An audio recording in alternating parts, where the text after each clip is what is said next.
Hello, Scooby-Doo and Zombie Island. Hey everyone, how's it going? It is I, the real Randy Chavez. Today we're going to go over a bunch of stuff having to do with VeVe, OMI, the greater market. With me is one of my co-hosts, Crypto Rain, as we wait for Doctor of Stuff. We'll be going over a lot of the shutdowns that have taken place, whether it's Mutable X, whether it's DraftKings, why VeVe hasn't hired anyone in a while. In the macro, we have politicians saying they're about to shake up the crypto world, and much, much more. Everyone say hello to Dashi. Hello, Dashi. Crypto Rain, my man. How's it going? Good. I've been thinking this last week and just watching more people really get shaken to their core. And I try to convey this message a lot that really crypto investing isn't for the weak-hearted. Like it isn't that it's difficult, but it's hard. It's fairly simple what you have to do. I mean, simple is buy low and sell high. The challenge is we're human beings and we have emotions, and people get caught up in this fear, and it really does drive them to irrational decisions. At the time, it seems totally rational, but they're totally emotional decisions. And we're making the decision totally emotionally, and we coded all kinds of logic of, oh yeah, such and such company hasn't done this, and VeVe hasn't done that, and I'm so disappointed, I'm so mad at them. VeVe is crushing it compared to every single one of their competitors, but it's a bear market. What do you expect is supposed to happen? What do you not understand about market cycles? Where market cycles go up in crypto, it's every 4 years. They go up tremendously and then they pull back down. Now, technically, we're still in the early bear market, but it feels still like a bear market. And most altcoins, their prices are still devastated compared to what they will be. And this washes out most people. This is why so few make money in crypto, because they're selling at these prices rather than buying at these prices. And cool, like we have the opportunity here for life-changing money by making smart buys versus emotional sells, but most people can't do it. So it's funny when I go about my daily life, like I'm getting my hair cut or whatever, people ask me what I do. And I thought a long time about like, how do I even answer that question? Like they can't really understand what I do. And I was say I teach mostly men, because most of my audience is men, how to make really risky investment decisions and how to do well at that. And it's not for most people. They just emotionally cannot handle it. It's for the select few that can keep their emotions in check and play the long game, because they will do incredibly well. But the ones who can't take control of their emotions are going to take control of them, and they're going to do really poorly. Agreed. There was and my friend Vinny used to have this really awesome saying. I don't know if it was his or if it was just passed down to him, but he would always say a couple of things. One is success can be defined in different ways. The way he defined it was how many people are better off because you lived. Thought that was always great. That always stuck with me. And the other is, if you see somebody that you admire, do what they do, and one day you'll have what they have. This can be a metaphor or analogy for sports. It could be for scholarly achievements, or it could be for economics and finance. Somebody known as the Modern Investor, got about 250,000 subscribers over on YouTube, maybe about 30,000 followers on X, posted a video yesterday talking about the Ecomi token and how he's doing nothing but buying. Now, this is somebody I found like 4 years ago, just talking about Bitcoin. Always has a really cool podcast, or has a really good, cool stream. So it's not just people within the community that are obviously dollar cost averaging, doing all that. It's people that are kind of outside the community. You have the people that are in the background and the sidelines that you don't really see. Not everybody that has OMI is public. In fact, most of the whales are private. But again, if you don't like me or don't like Ray, don't like whoever, take a look at all the other successful people here. I really like that. Oh, look who we have. Speaking of successful people, we have the man, Doctor of Stuff. Oh yeah. So how you feeling? Now we got to share the story. No, I was just joking, man. Yeah. So I was at a family reunion and I was wake surfing, and I had so I don't know if you guys know what wake surfing is, but basically you get pulled up, kind of like wakeboarding initially. You get pulled up, and you kind of pull yourself into the wake of the boat, right? And then you throw the rope in and you just ride the wake. And then, you ride that and you can do tricks. And I started working on trying to learn to do a 360 in the wake, right? But anyways, like I was focused on that process of trying to do the 360 as I was pulling myself in, and I throw the rope and the rope falls off the side of the boat.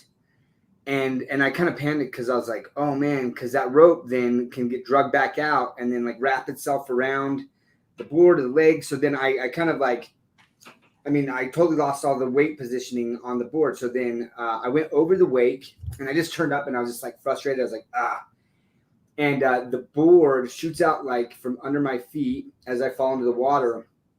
And it like shoots up as I go in the water, and it's coming down. I'm coming up and it just goes whack and just cuts my head right open, just like hits the side. And like immediately I'm like, oh my gosh. I'm like, guys, you got to come back. I'm like, it cut my head. I'm bleeding pretty bad. My poor daughter, who's like 7, just like lost her mind. She was super traumatized. And even still was like, just today, I just got back from San Francisco, literally like 2 minutes ago. And, I said hi to her and things first. And she was like, how's your head? How's your head? But I had to go. I went to the Instacare. I was like, we could do Instacare. I don't want to pay an ER bill. That's so much OMI that I could be buying instead. But anyways, like the ER doctor, the Instacare doctor was like, I think you better go actually to the ER, And I was like, okay. So went to the ER and he stitched me up good. But they had these lidocaine shots because they numbed around. I love those. You love those. Those felt like freaking they take the owies away, right? And they make you feel all numb. Yeah, they take the owies away, but they hurt you to take the owies away. Yeah. Yeah. Each one felt like a pretty severe wasp sting, I was like, oh, yo, what the? But I'm sure it was better than actually like the needles going through my skin and pulling thread. So, yeah, that's the story, fam. But doing okay, and I was at a work conference the last 3 days. I probably had to explain this thing like 50 times because they're like, yo, what happened? And the stitches come out, but like I was just at the work thing at my work conference, and I was like, if they're squeamish people, probably not gonna they're not gonna want to see that. Like, I don't know how people are gonna handle it and stuff. So just kept it wrapped while it's kind of healing. And so once the stitches come out on Friday, then I'll stop the wrapping.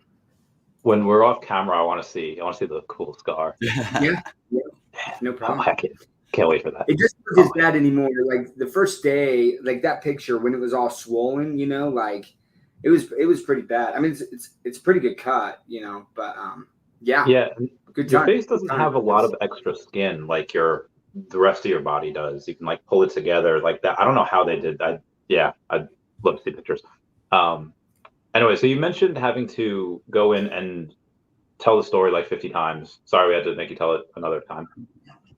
Whenever I get a bunch of people, thank you. Whenever I get a bunch of people in my inbox asking the same question, I'm like, all right, maybe I should make a video. That was one of the things you wanted to talk about today, the Alex tweet that he had since deleted.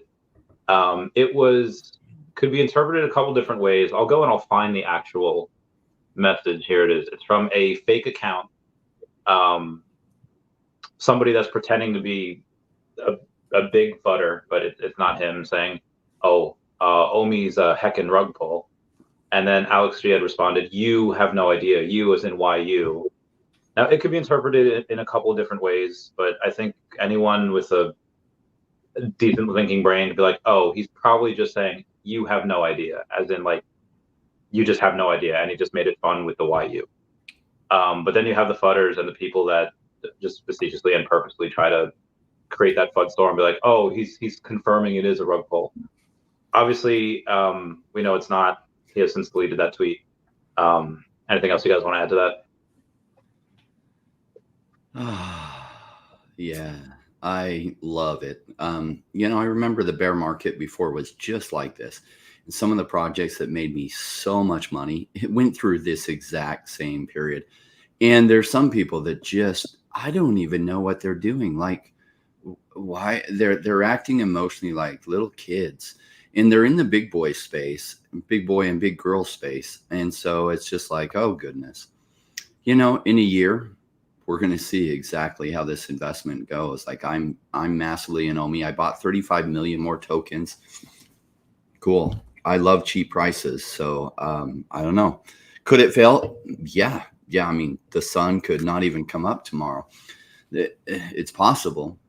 I like the odds very much. And I like the team behind it. I mean, I look at the digital collectible space and I see an avenue that in the future, like so many collectibles are going to be digital, and they're going to be 3D, and they're going to be in augmented reality and virtual reality. And VeVe is better positioned for that than anyone.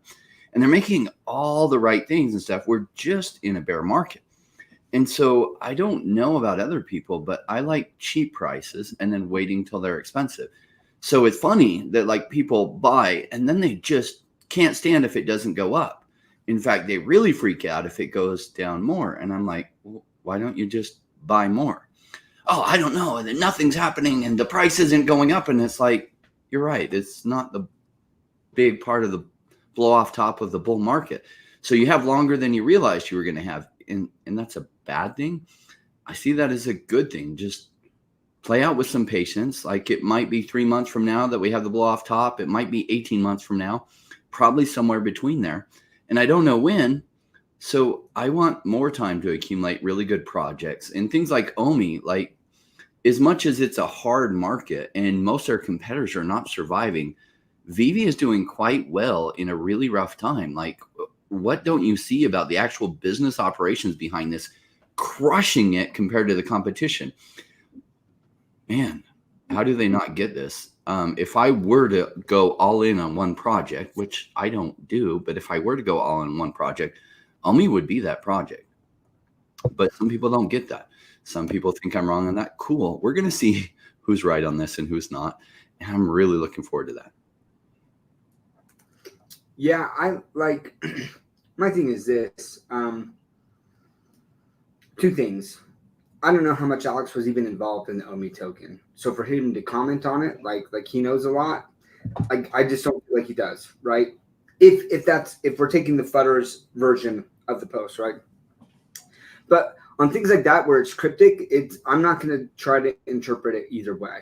Like if he wants to come out and explain it and say more, then go for it. But again, like we have to take it at face value. If he's no longer working with the team, and he wants to comment and say some things and there's support behind what he's saying, I'll listen to that 100%. I will. Yeah, but if there's not support behind it, then I look at it as more as like, this is like an ex-employee who maybe isn't happy about how things panned out. Like, I don't know. And maybe Alex found a new opportunity. Like, I don't know. And so honestly, like, I'm not going to speculate on that. Again, I try as much as possible. There are times where I'm like, hey, let's speculate.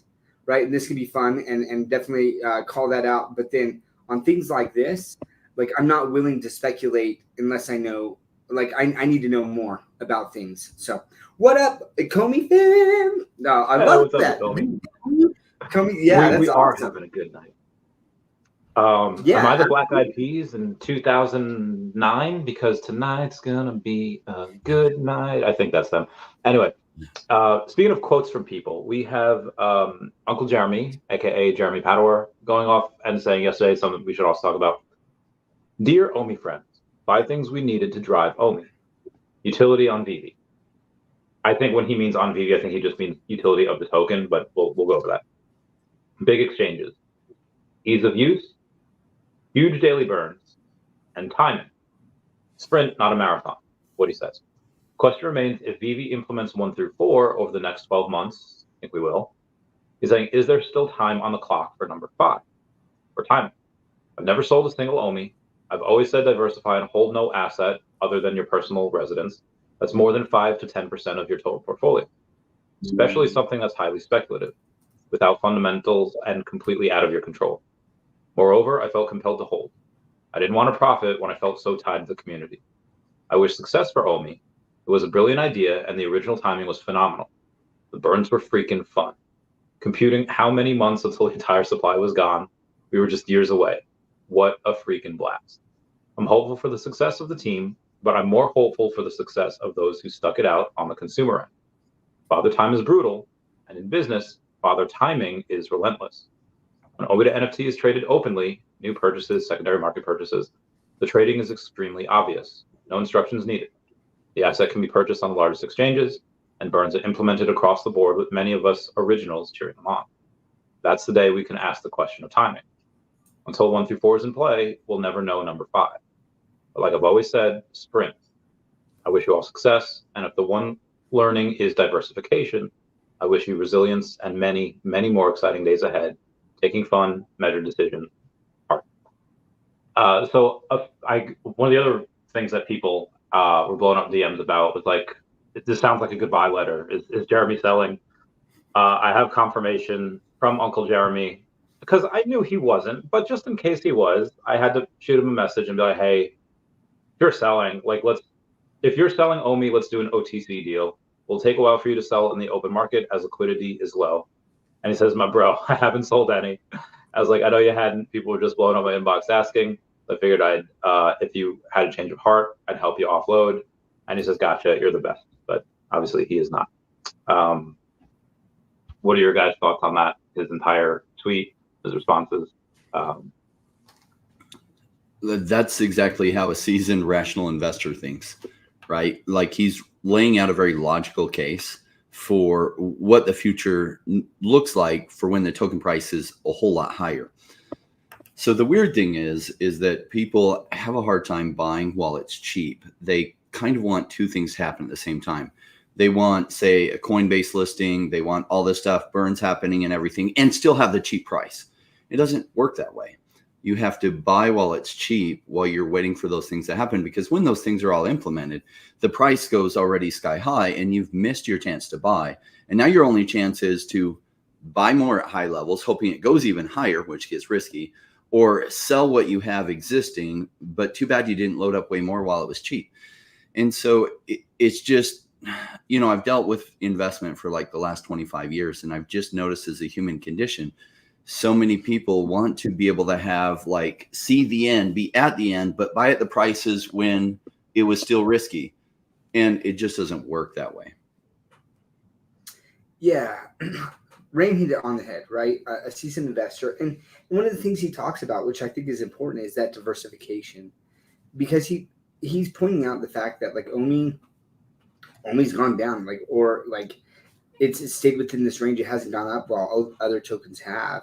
And if you're all in on one token like that, the emotional impact is devastating. It's hard for your typical person to withstand that. Like, they just can't do that, you know? And then they end up selling at the bottom. You know, they hold on for so long, and then they're like, I'm out. And it's just like that tweet, right, of that guy who's like, I'm so sick of this, you know, Bitcoin has done nothing. I'm so glad I got out at $2.13, right? And then someone tweeted with that, they snapshotted that and then tweeted out, and they're like, I wonder if this guy is still alive. And then the guy responded and said, I'm alive but dead inside. Right? And look, I'm not comparing OMI to Bitcoin, right? So just stop with that. But like, it's the principle, right? And it's the same thing like that I said before when people were saying, hey, Jeremy's selling. All I know is this: Warren Buffett, who has pulled some massive moves, right? Like, he started selling like the last few months, right? And everyone's like, what's he doing? Actually, not the last few months. Even like in December, he started offloading pretty big, right? And people were starting to notice this. And then we have this massive hit with the Japanese yen, amongst other things, to be honest. But and he looks like a freaking genius. And what did he say? Like, my favorite quote from him is, the stock market is a mechanism for transferring wealth from the impatient to the patient, right? And I look at that the same. That's just investing, right? Instead of just putting stock market, just put investing, right? Because there's a lot of things, and not every token is going to make it. Like that's true. Just like not every stock makes it, not every company makes it. Even the ones that IPO go belly up, right? And so diversification is key there. But for me, like Rain is saying, like all I'm seeing from VeVe is signs of growth and progress compared to these other companies that are closing their marketplaces, right? That are downsizing, that are doing these things. And I'm saying, look, it might take some time, but like I think at some point, if VeVe is still around and the NFT narrative hits, or there's other narratives that VeVe can fit into, the OMI token could boom. But you've got to make it to that point, right? And a lot of these other companies, they just don't have the funds to make it to that point for their token to reboom. Because one of the things that Danny DeBoer talks about a lot, he's like, there's a lot of tokens that just don't make it, they don't surpass their all-time high this second cycle. It's like, well, most of those companies aren't there this second cycle, And then again, those other companies, what are they doing? Are they growing? Are they still succeeding in that space? And so I feel like OMI and Ecomi and VeVe are outliers in this. And so I'm willing to take that risk. And I use that term. It is still a risk, right? Mm-hmm. Please be aware of that. It could go to zero. But when I look at everything, for me, in like where I'm at, I absolutely think that this is a risk worth taking. Agreed. What you say is true with when talking about Danny the Bull, where he says, oh, most tokens don't ever go past their all-time highs. And when you say it's like, okay, well, yeah, but look at the reasons for that, because most of them aren't around. It's like, okay, why do all of 50% of marriages fail? It's not that half of all the people that get married, their marriages fail. It's that the same people are marrying and divorcing. Like everybody knows people that are on like their third or fourth divorce or whatever. And that's what really brings that average up. If you take a look at going into the details, why certain tokens, like for example, DraftKings announced last week that they're shutting down their NFT marketplace. Immutable X has done the same thing. And a lot of this is likely just because of lack of volume. It's just not worth it for these companies to do that. And why does VeVe have that success? I mean, one, they have their IP. I was listening to Disney's earnings call this morning. I do to everyone just in hopes that they mention something, especially because D23 is coming up, that they somehow mention VeVe, or there's somehow VeVe is mentioned in the, there was no such thing today, but when asked multiple times, hey, Disney kind of crushed earnings today. How do they do it? What changed? A lot of it is just, Bob Iger said, is just the big IP. Like that's their major thing that they have and they'll always have, and that's never going to change. They can only add to it. So one of those things is IP for VeVe. They still have a community that spends a lot. I'm not sure what they've done this past week, but at San Diego Comic-Con, they did like 180, 200 grand, give or take. Also, Foster Hill will be coming on in a couple minutes as well. Nice. Okay. We're going to talk a little bit about beta testing, maybe. I just shot up here. Whoa, hey. The past couple minutes. What is going on, gents? Good to see everyone. What's going on? Foster? Doc, nice to see you in most of your pieces. But, you know what?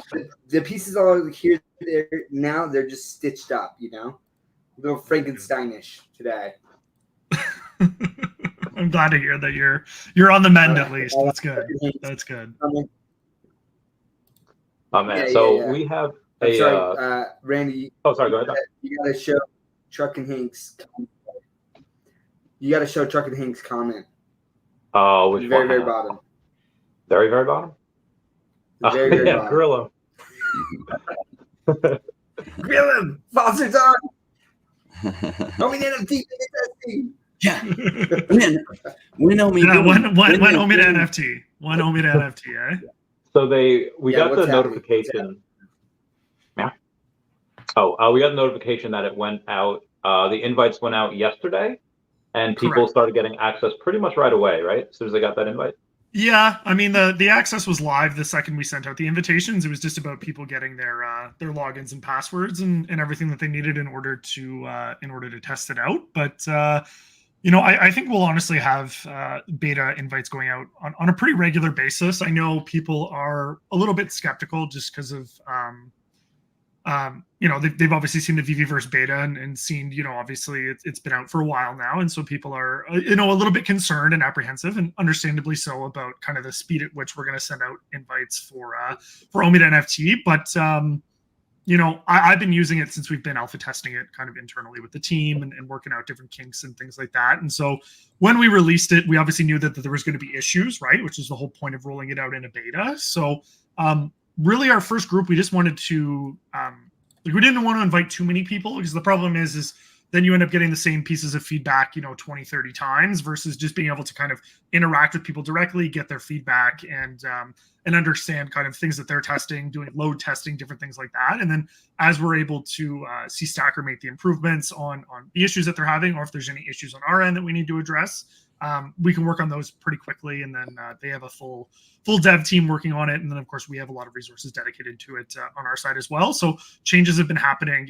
Sometimes people will report things, and within 15 to 20 minutes, things get changed or fixed or whatever. And then we're able to load test it. I think the first day that we were testing it, I think it lasted like 20 minutes before we ran into issues. And then the next day we were able to make it over 4 hours before we ran into any issues. And then they've corrected them, and people have still been testing since. So, huge shout out to our first group for helping us out. I think a lot of people think that, it's this, thing where like now they somehow have, insider knowledge or information, and that it's somehow a benefit to them to being accessed. I mean, nothing could be further from the truth. We've limited the amount of IP that are available. There's only a few brands that people can even trade, and really we're asking people to make trades back and forth, under $5. It's not like anyone is suddenly, out there selling, $10,000 collectibles or anything like that. People are really, they're spending their own money to help us test this. And it's been really great to see the community come together and help us out with this, because, a percentage of each transaction burns from the circulating supply. We're in a production environment right now. So every time that they do a trade, they're removing OMI from the circulating supply. So they're actually losing out on money by helping us do this. But we're very appreciative for everyone that's been helping us thus far. And we're really excited to kind of on a regular clip get more and more beta invitations out there. And I think people are going to realize fairly quickly that it's going to be opened up to quite a few people. So 2 questions with that. You said the dev team's helping out with this. Is this dev team, were they hired specifically for this? Like they're contracting, and once this is over, they're done? Or are they going to continuously do more things? No, so we have our internal teams helping with it on our side, right? The Ecomi and VeVe teams are helping out with it on that side of the house, and then Stacker has an entire dedicated dev team that they have. And I don't want to speak too much to kind of their inner workings, partly because I just don't know, and then beyond that, I don't know what their intentions will be long term. But from my understanding, they're in it for the long haul as well. Obviously, they've created this marketplace. They've recognized that there was a gap in the market and something that needed to be fulfilled when it came to providing utility for the OMI token. So it's been awesome to be able to work alongside them to be able to provide this for the community, and then have a marketplace, a dedicated area that people will be able to go to and actually utilize the OMI token for its intended purpose. And then the one other thing was, you said that you made sure that there were only a couple of brands that were able to be traded, and that there are others. So if you're in there and you're like, oh, I don't see these particular collectibles, there's a chance that they might over the next couple of months. Yeah, absolutely. So, I mean, when we put out, we send out obviously an email to everyone that gets into beta, and eventually everyone will see that correspondence when you get access, and you get that awesome email from us saying that you've been added into the beta. And that goes through kind of, we go through everything with people, right? Like all the disclosures, we didn't make people sign NDAs, but at the same time, we are requesting that people don't share information from within the beta, because we just want to make sure that if issues are identified, we're fixing them internally as quickly as possible, and then continuing to work towards having, as much of a polished and finished product as possible for people. And if we start sharing things, then it can delay things, or it can just cause confusion.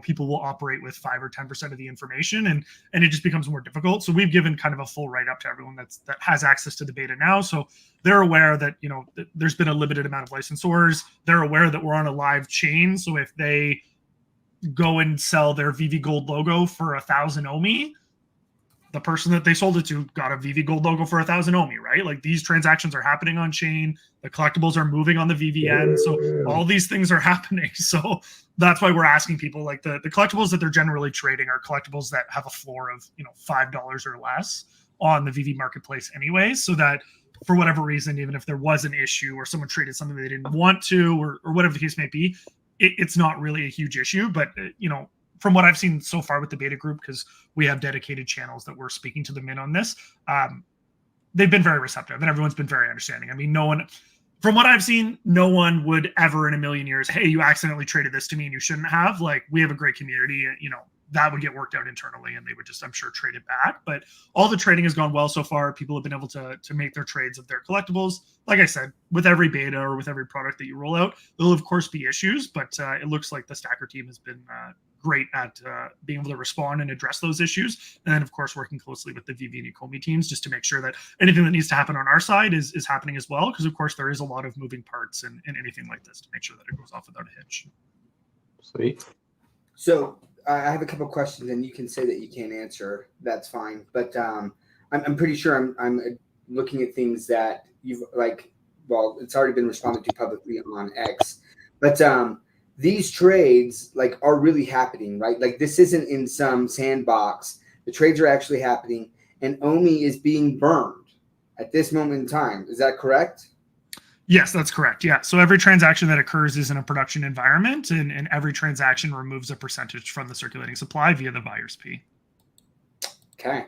There we go. I just want to address it because I saw some people being like, oh, nothing's really happening, or this is all mock. And I love that you pointed this out, right? That people basically are spending their own money, they're putting OMI in and doing these transactions and burning some of this right now just to help out. And that's the community. And they're not all mods who are doing this, right? There's actually people from the VeVe community, the OMI community. There is real people from the community in here right now. And of course, it's a balance, right? Like, I could go out and be like, hey, Jim got an invite and Frank got and all this stuff. But at the end of the day, it's also understand that we respect people's privacy, right? And if someone wants to disclose the fact that they have access to the beta, that is entirely their prerogative. But at the same time, this is not meant to be a have versus a have not thing. Like, the people that are giving us feedback are, people that have been in the community for a long time, that have supported us. But like I said, that are also using their own money and gain nothing from it, right? Like I said, there's no transactions of low mint collectibles. There's no off app transactions or any of that stuff happening. This is people trading $2 collectibles back and forth to load test it. Are all the smart contracts working effectively? Are all the things on Stacker's side working correctly? Is the API calling correctly? Are there delays anywhere? It's really just making sure the system works correctly. And so as we get comfortable with certain features and functionalities working correctly, we'll start adding in more users on a regular basis, and then we can start to continue to test load functionality, right? You have a collectible listed, 10 people all go to buy it at once. What happens, right? And so we know in the infancy when VeVe would have drops and people would go into the marketplace and stuff, they had issues with that too, right? So it's just identifying, because you can test as much as you want internally, but until it's in a production environment and you actually see how everything is behaving, you never truly know, right? And so sometimes we'll discover things and go, hey, that didn't do that before when we were playing in our sandbox. But that's why we rely on the community, and we really have a absolutely fantastic community with a ton of depth that we can kind of call on to be like, hey, we need help with this, right? And so it's not to gatekeep it, it's not to prevent anyone, it's not because we don't want to share it. I would absolutely love to share all the videos and all the other thing that we're working on, and we'll get to that point, I think, fairly quickly. But at the same time, we want to make sure that we're sharing a working and functional product. There's no point in sharing something that doesn't work, because what does it represent, right? So let's put our best foot forward. Let's make sure that it's functioning the way that we'd like to see it work. The community has been waiting for this for a very long time. So we want to give them something that they can be proud of and that they will feel good about not only utilizing for themselves, but sharing with others, right? Like, you guys are all content creators. You don't want to make a video about something that's completely subpar. It's embarrassing for you. It's embarrassing for the brand. So, we've come a long way, and I'm very happy with the progress that we've made thus far. Stacker has done an absolutely phenomenal job with building out this platform, and I'm excited, just not for the features that they've integrated already, but features that will be added in along the road as well, that are just going to be continuous quality of life changes that will make the entire experience of using OMI to NFT feel very seamless. I know a lot of people have concerns with the integration with VeVe and, Stacker is the standalone platform. How is anyone ever going to find out what Stacker is? Like, it makes no sense. Why would I go to a third-party platform? And I think, all of those questions will be answered in due time. And really all that I'm going to say now publicly is that once people see how it rolls out, I think it's going to make a lot of sense to people. And I think that they're going to feel very at ease. I feel like it's not going to feel as removed as I think people fear it might be. And once people kind of see the entire system and how it's been integrated, I think people will enjoy it. And I really hope that people will take advantage and want to use it, because there's no point in building a product that people don't want to use. I think what you were talking about before was saying like somebody lists a collectible and 10 people go for it will be known as the Electra effect, because everyone loves her. I'm half joking with that. There's another thing that I wanted to go over. Currently, unless it's like a super special mint, you can't really list something or buy something that's like a crazy amount off the floor. Again, unless that's a special mint. Is that going to be the same on the Stacker app because it's third party, or are those rules going to be laxed a little bit? What do you mean by you can't? Can you say that again? Sorry. There's been a couple of instances, and maybe it's old, and I haven't heard it in a while, but there's been a few instances where people have said like, I just got like a flag on my account. I just got an email saying I listed this or bought this and it's X amount over market, and now it just got a warning.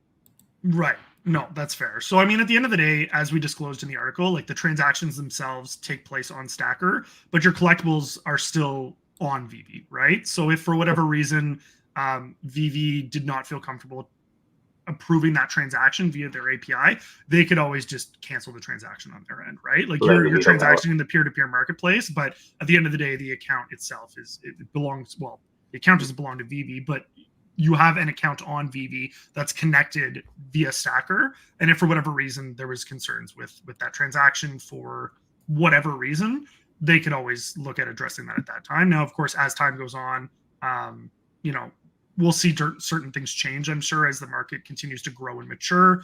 One of the transitions that we're going to see come up, fairly quickly is the self-custody element of OMI, and actually having OMI in your self-custody Stacker wallet. Everyone who signs up for Stacker will be using a wallet called Privy at this point. I know that they're working on integrations with other wallet providers as well, but the main kind of functionality of it and the importance of it, in my opinion, is that it's a self-custody wallet. So what that will mean is that you'll have the keys to all of your OMI tokens, right? So you don't have to worry about, having them on an exchange or having VeVe hold them or any third party for that matter. You will have 100% control of those keys for your crypto. And I know for a lot of people in Web3, and especially over the last couple of years with other things that we've seen, a bit close to home, obviously, with a lot of the US OMI homies and around the world that were affected by BitForex, having control of your keys is a very important element of crypto. So that's something that is going to be transitioned fairly quickly as well as people start to use Stacker. And they'll see the opportunities to easily bridge their tokens from IMX over to their Stacker wallet on Base. Also have easy ways to integrate their tokens onto layer 2 Base from layer 1. There'll be a ton of options when it comes to accessibility, which of course was one of our key pillars and priorities for 2024 and beyond.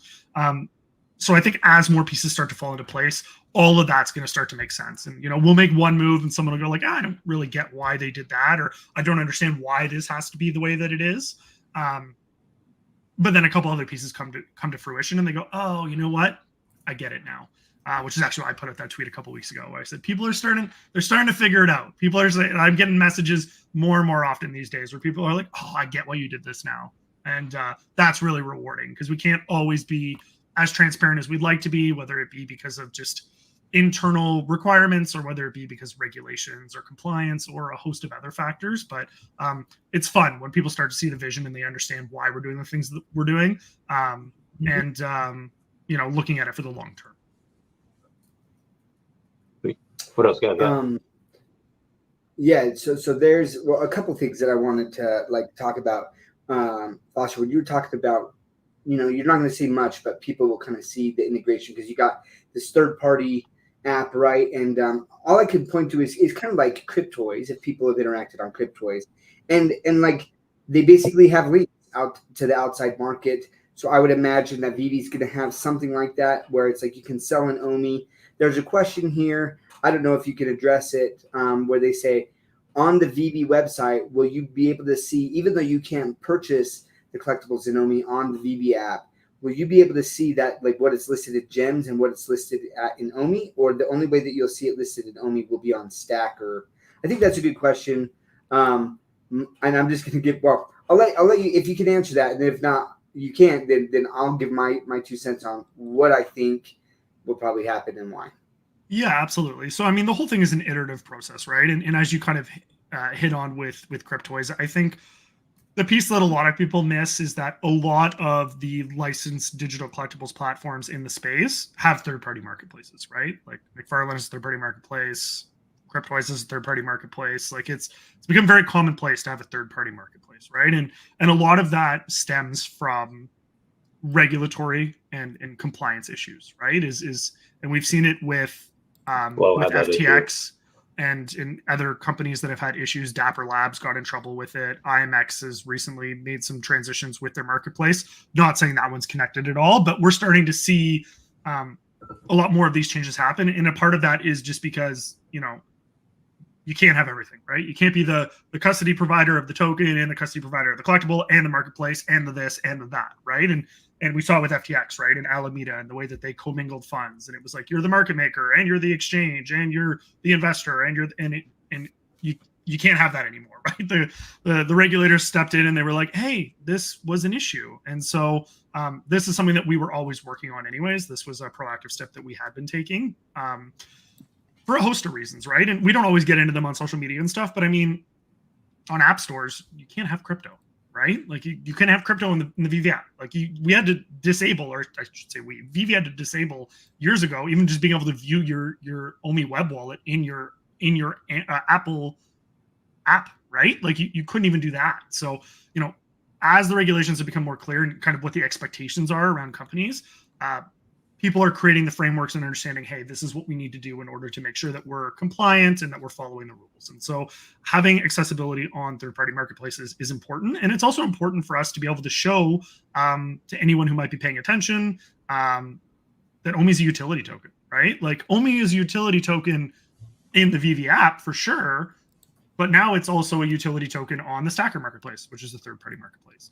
It's also a utility token for Tengoku, right? And it's also a third-party marketplace for Epico and all of these things. So as you have more and more of those examples of how your token is a utility token, it makes navigating regulatory concerns a lot easier, which opens a lot of doors for us. So we want to make sure that we're having that kind of very bulletproof and robust plan. So when it comes to being able to display a collectible being sold for OMI on the Stacker marketplace, I would expect to see that integrated on the VeVe app at some point. Yes, I would expect. Now, will you be able to make the transaction on VeVe? Absolutely not.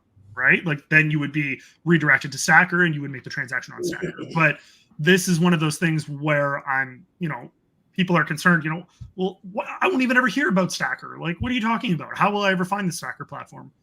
Well, if you're using VeVe, you're going to find out about Stacker, right? There will be ways that you will find out about Stacker. And so I think as those become more clear to people and as those connections start to exist and it becomes more seamless and people realize, the integrations, and I mean, you use the same VeVe authentication to log in to your Stacker platform to sync with the API on VeVe as you do on VeVe itself, just like you use on VeVe Comics, right? Like this is a full-fledged collaboration with all of the integrations that's required. It's not some, random company off the street that just said, hey, we can integrate this OMI token for you. Like this has been a collaboration that's been in the works for quite a while to make sure that the OMI token has that robust utility and is being used for its intended purpose. So you will see those integrations. Will they be there from day one? Not necessarily, but those are the directions that we're working towards and to make sure that people who want to utilize the OMI market and of course, a lot of VeVe holders and collectors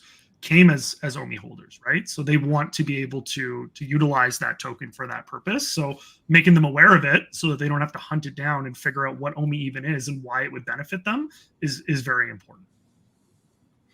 I appreciate you taking the time to lay out kind of the longer vision. What I try to often help people see is down the road, because we often so get caught up in today's problems. I remember being in the university and Amazon was going through some major problems, meaning they weren't profitable. They were trying to sell all these books. They were doing this online thing and everyone was complaining about Amazon daily and Amazon stock is way down and this company sucks and they're never going to survive. blah, blah, blah, blah, blah. If you look back to that time period, it was a really cheap time to buy Amazon. And they were just daily inundated by the problems of growing a business in a growing field. But those that had vision and looked down the road to where they're going, I think where they're going is where things are going to be. Those people were right, but those people were just a few percentage of people. Most people were so caught up in the day-to-day things and it's not happening fast enough and oh my gosh, it's taking too long, that they just totally washed out. So I'm really excited with what's going on with Stacker. I realize why it's so beneficial that it's on a third-party marketplace rather than a VeVe controlled marketplace. That really, really helps the long term of VeVe and running into problems with regulators. Like, it really lessens that. And the fact that it then has a burn mechanism that should be regulatory compliant gives us what a lot of the initial people really interested in OMI were excited about, which is OMI burns. And so it's continuing along with that. I'm just really pleased on how that's coming together. It's not going to happen overnight. I'm excited to hear that there's going to be people on VeVe will have an easier time getting to Stacker, because right now it's new and it's scary and we hate new and scary. But as those integrations come together, that will be fun so that people can then easily go from VeVe and maybe buy it on Stacker. Maybe it's easier for them to move OMI back and forth, and that becomes more seamless. That is what the future looks like. And for those that have some vision, when all those things are rolled out, don't you think by then OMI is going to be a heck of a lot more expensive? Because if you're waiting for prices to stay cheap until all those things are going to happen, that's just not how investment works. What happens is when it's scary and it seems like it's taking too long and it's so terrible and the price is really cheap. But then as, say, a bull market happens and tons of people flood into crypto, or collectibles go crazy, or people finally wrap on this idea of digital collectibles and OMI's like everything's working seamlessly, well, then the token price is way higher than now. And you won't be able to get those cheap deals. Those cheap deals are for those that are here now, wading through the day-to-day problems and the day-to-day complaints, and still have some long-term vision of where this is going, and have some belief in those behind it that it will come together. I'm excited. I love this type of opportunity, but I'm looking down the road. What is VeVe going to look like in a year as this comes together? What's it going to look like in 5 years? And both of those timeframes are really exciting to me. What it looks like now is actually pretty good, but we are in a crypto bear market. Absolutely. I think overall, people who have been in the space for a while now, you really understand the importance of a narrative, right? And so when you have the support of a narrative, the world is your oyster. But when you're not the in topic, I think it's very easy to overlook, even, companies or industries that are making big strides. And I think right now, all the narrative and all the rage is about, it's about AI, right? Like AI is the, the buzzword. And if you have anything to do with AI or you try and integrate AI components, people are just super interested in what you're doing. And obviously we saw, back in 2021, the buzz and all the rage was NFTs, right? And so my personal belief when it comes to NFTs in general, as someone who's collected on VeVe for years and who's always enjoyed it, is the overall space did the very few legitimate players a huge disservice, because all of the hype was not around longevity. And, I'm a huge fan of Jeremy Padour. Shout out to him. I know Randy earlier in the stream was talking about a post that Jeremy had made, and I've always very much respected Jeremy and Jazzwares and what he's done. But he's built a company over decades, right? Like Jazzwares was not the company that it is now 25 years ago. And so, he was saying something earlier, and, I agree with him, but I also respectfully have kind of a different perspective as well, where he talks about, a marathon versus a sprint. And so when he says that, and, it's very interesting, Rain, you brought up, the Amazon example. And in 1997, when Jeff Bezos is selling, books out of his garage, where was the sprint there, right? Like where was that, right? Like Amazon didn't become the project that it was until they completely shifted their business model, waited until new technology emerged, started selling something that was completely outside of what their normal scope was. And that's actually when they became successful, right? And so, we look at VeVe, and VeVe is really still very much in its infancy. And I know people get upset when people say that. They're like, we're not early anymore. It's been 4 years. You were early 4 years ago. But realistically, how many people know about VeVe? How many people use VeVe, right? When you're at the Comic-Cons and you're at these events, it's awesome to see that some people come up and they go, oh, I've heard of VeVe, but 9 out of 10 have no idea what it is, right? And that just goes to show that there's still such a potential to permeate just even within the realms of people that would be likely interested in this before you even talking about mass adoption or anything like that. So, it's funny because the teams internally do something called sprints. And I'm not a developer. I don't understand development, right? I communicate information, but they do sprints, and sprints last 2 weeks. And as they work on a sprint, they have a defined set of features or topics or whatever that they're working on, and then they'll work on it over that period of time, and they'll complete their sprint. So it's always funny when I hear people say, well, it's a sprint, not a marathon, because we're sprinting all the time, right? But what is your goal? And when you define your goal, right? Like if you say you want VeVe to be a household name, well, that's not a sprint-worthy goal, right? Like that is a marathon, realistically. Right. Now, you may get something like Pokemon Go, which blew up to 500 million users in 3 months, but Pokemon as a brand had already been around since the early 90s before Pokemon Go came out in 2016 and was able to grow, right?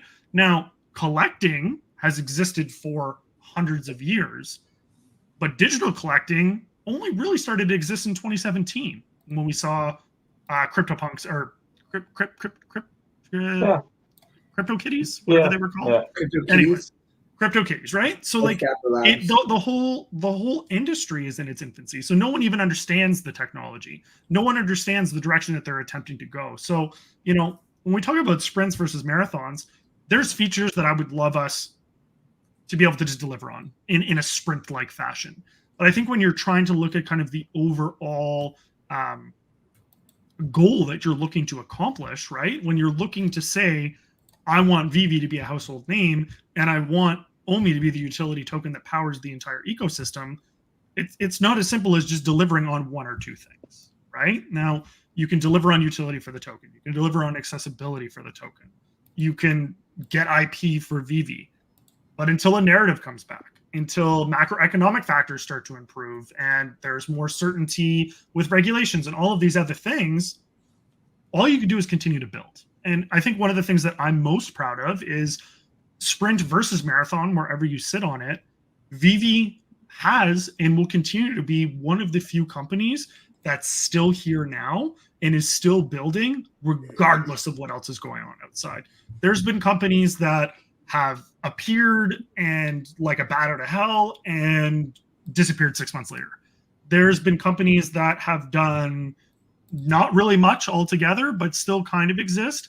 And then there's companies that have, kind of been in the wings that have been building slowly and are delivering and will likely continue to be successful along with VeVe. But, we've seen ebbs and flows in VeVe. We've seen the user base go up and down. We've seen sentiment go all around and like you're almost on a roller coaster ride. But the one constant remains is that we have a dedicated group of individuals who love and believe in the vision that's been set out. And the vision isn't an overnight vision, but it's people that are willing to put in the work and deliver on the things that the community, who have also been absolute rock stars and supported us on through this journey and continue to support us. And that's what gives us the energy to keep going, right? Because it's a lot of long days, it's a lot of long nights, and there's a lot of things that people expect from us. And there's a lot of things that we want to be able to deliver on. So, I'm still very confident that, the VeVe and Ecomi that you see now will look completely different, like you were saying earlier, Rain, in a year from now. And there's still so many things to be, excited about. Things that we know that are coming, things that haven't been announced yet.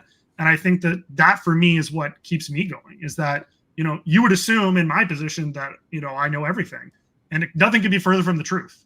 VeVe especially will release things all the time, and I'll be like, oh my God, I had no idea that was coming. That's awesome, right? And so I feel like it brings out that kid in us. It brings out that energy. And we have just constant victories now that we can celebrate. For a long time, it felt like we weren't getting anywhere. We were taking 2 steps forward, or 1 step forward, taking 2 steps back. But now we have actual tangible results that we can speak to. There's real life people that are in the OMI NFT beta that can say this is a real life thing. And whether it's 2 days, 2 weeks, or 2 months from now, there'll be even more people in it that get access and can say that it's a real thing. And then as people start to use it, it's going to make it fun again. And when it's fun again, everything else falls into place. So that's my goal, is to bring the fun back, bring the energy back, celebrate the wins, focus on the things that we can do better, and keep heading in the right direction. Preach. We have been neglecting comments a little bit, so let's get to that. We have 2 from Big A. One of them you'll be able to handle real quick. He just asks, I guess my biggest hang-up is why the extra fee was assessed on the buyer side. He's saying it should be on the seller side because they net benefit, because they're saving on cash out fee.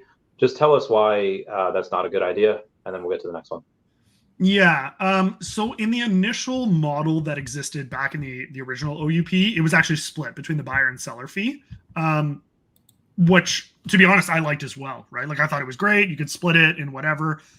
The fee was actually a little bit more when it was split between the buyer and seller. The reason that it's buyer only is actually a very straightforward answer. It's because of regulations and compliance. If it was related to the seller fee, then it would be mandatory if you were trying to sell something to pay that fee, and it could cause issues. And if it was going through the company in order to then be removed from circulation, it could also cause issues. Whereas if it's on the buyer side, it's a voluntary fee. You're not under any obligation to buy something you don't already own. So by paying that buyer's fee, you are voluntarily moving your OMI directly from your wallet into the wallet that removes it from circulation. So because you're committing that voluntary action with tokens that you yourself already own, it poses no issue. So there's a lot of stuff like this, right? Like, there's a lot of changes and nuance that I agree as well. Like, unless it's fully explained, it doesn't really make a ton of sense. And, it can be frustrating at times, but the reason for that is like I said, it's just very straightforward. That's the way that it has to be, at least under the framework that exists currently, where we can be 100% confident that we're not going to run into any issues. And we've said it before, and we'll say it again, we're not going to take any unnecessary risks to put this project in a position where people would have anything to worry about. I mean, people are heralding, as an example, XRP, right? The lawsuit getting settled today, it not being classified as a security, but they're paying $125 million in civil penalties, right? Yeah, so, like, ridiculous. Who really won in this scenario, right? Like, I mean, it's great for the whole space, right? But at the same time, I mean, I don't know about you, but I don't have 125 million laying around where I want to risk that, right? So, yeah, hopefully that answers the question, but it's just being done because that's the way that it needs to be currently. The other one Big A has.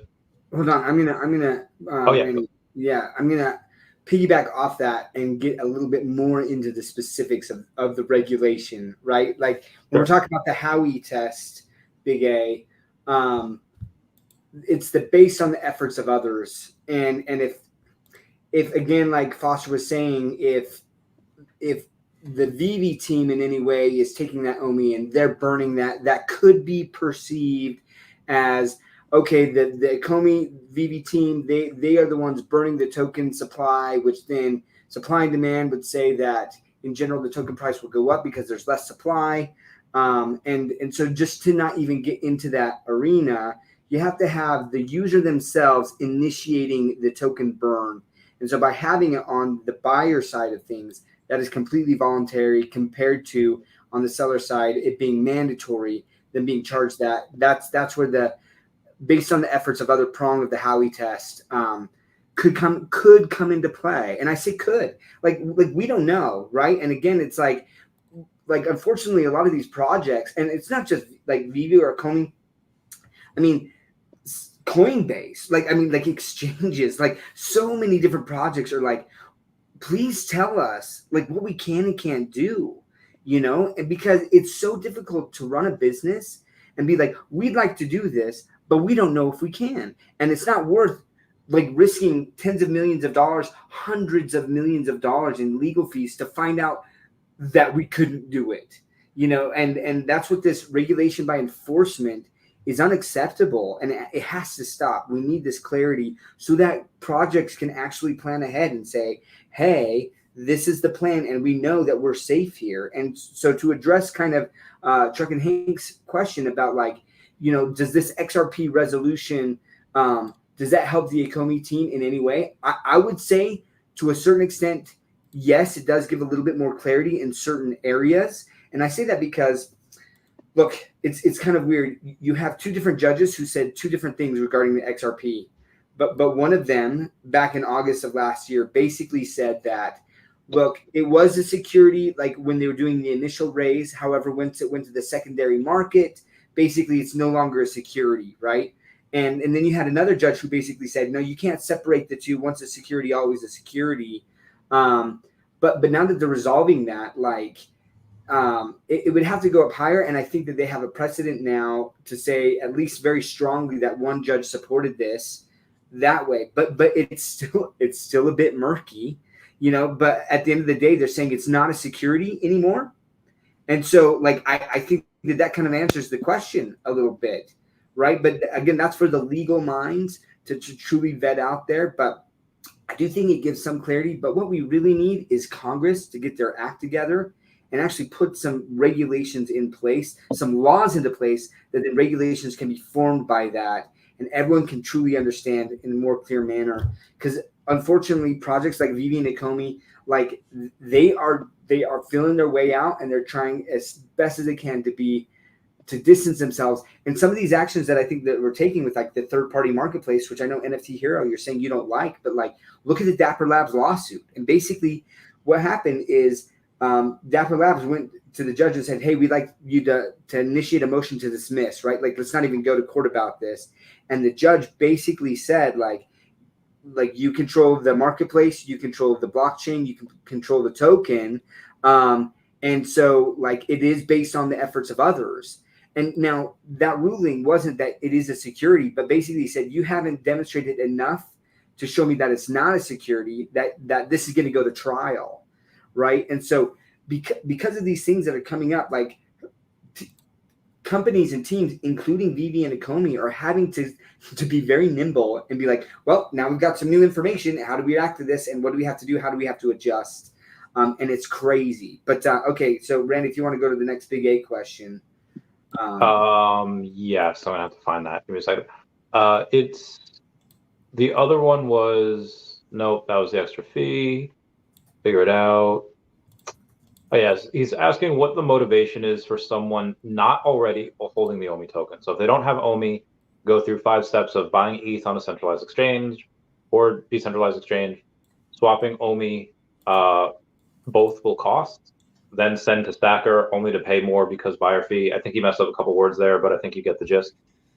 Yeah, no, I got the gist of it for sure. So I would say the main motivation for people to utilize OMI, I mean, to be honest, there's already a ton of people that are holding OMI, right? Like, I think that at the very beginning, it will be a market where people that already hold the OMI token will want to utilize it for its intended purpose as a utility token. But when it comes to why would people that don't already hold the token want to use the token? Well, that'll be up to the market, right? Like, at the end of the day, it's a free market and people will decide whether they want to utilize it. But as a perfect example, if there's a collectible that you want to buy and someone's only selling it for OMI, well, then you need OMI in order to buy it, right? Like, maybe they'll want to sell it to you in the VeVe market, and that's entirely their choice and their prerogative, right? But the person that's selling it is going to know that they're going to pay 10% less in a cash out fee in order to sell it in the OMI market versus the VeVe market.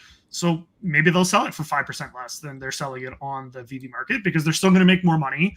You're still going to save money, and everyone's going to win from it, right? So maybe that's one of the reasons, right? And I don't want to speculate too much because I don't want people to feel like I'm saying, hey, you need to go out and buy OMI. At the end of the day, it's entirely your choice. If you see an opportunity and you're holding OMI in your wallet and you're earning rewards seasonally and daily, you're earning your additional NCP points, earning whatever else comes out in the form of rewards for it, whether actual staking comes out at some point or it continues to be soft staking, additional entries into wait lists or different opportunities that can be created from this, there'll be tons of reasons to use the OMI token, right? And so there might be opportunities for different accessories and things that come out that are only OMI accessories, right? And I'm not even just saying VeVeverse related stuff. I'm just saying in general, maybe VeVe drops an accessory line that you need to have OMI in order to acquire, right? There's tons of ways that you can, as a company, incentivize people to want to utilize a utility token.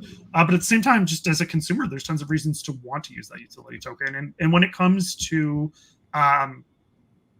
the actual accessibility of the token, it won't be that complicated moving forward, right? Like, our two major pillars of the token for priorities for 2024 were accessibility and utility.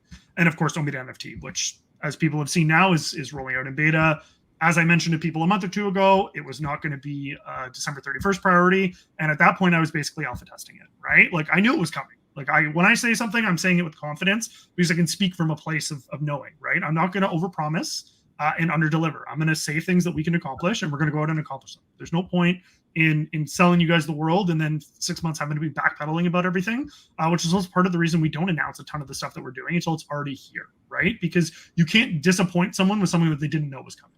So that, I'm a big believer of that, and I try and communicate and hint at things where I can, but at the same time, when it comes to providing that information, people find out when it's here, and then they all get to be excited about it, and I get to be excited about it too, right? So it's no surprise that when it comes to accessibility, there'll be different exchange options, which, depending on the exchange, can make it more or less difficult. Right now, in order to get base OMI, you can acquire USDC via fiat in about 3 clicks.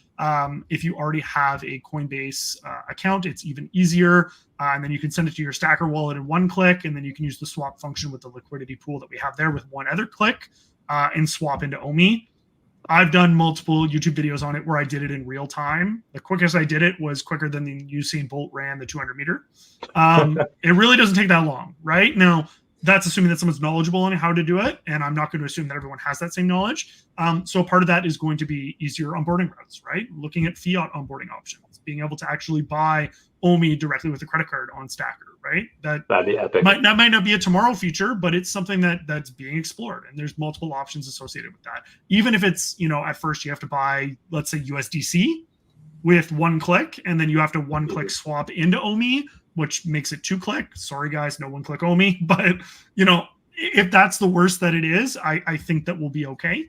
And I think people will start to recognize it, and we'll be leaning a lot on the fantastic community that we have. We have a ton of fantastic content creators. 3 of them are here with me right now. And we have a ton more too, right? And all of them have the ability to teach people how to acquire the OMI token, the benefits of having OMI as a utility token, and how to utilize it in the ecosystem. And, there'll be tons of ways that we can look at onboarding people, incentivizing people, rewarding people.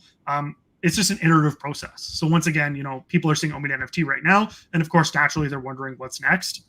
Fiat onboarding options are next. Being able to bridge your tokens are next. Just different ways to access the token. And then, of course, different ways to utilize the token with OMI NFT and reward and to want to use it rather than just feel like it's another option. If at the end of the day, when all is said and done, if people can't think of any good reason to use OMI over gems, I personally feel like I failed at my job, right? I want people to want to utilize the OMI token because that's the reason that it's here.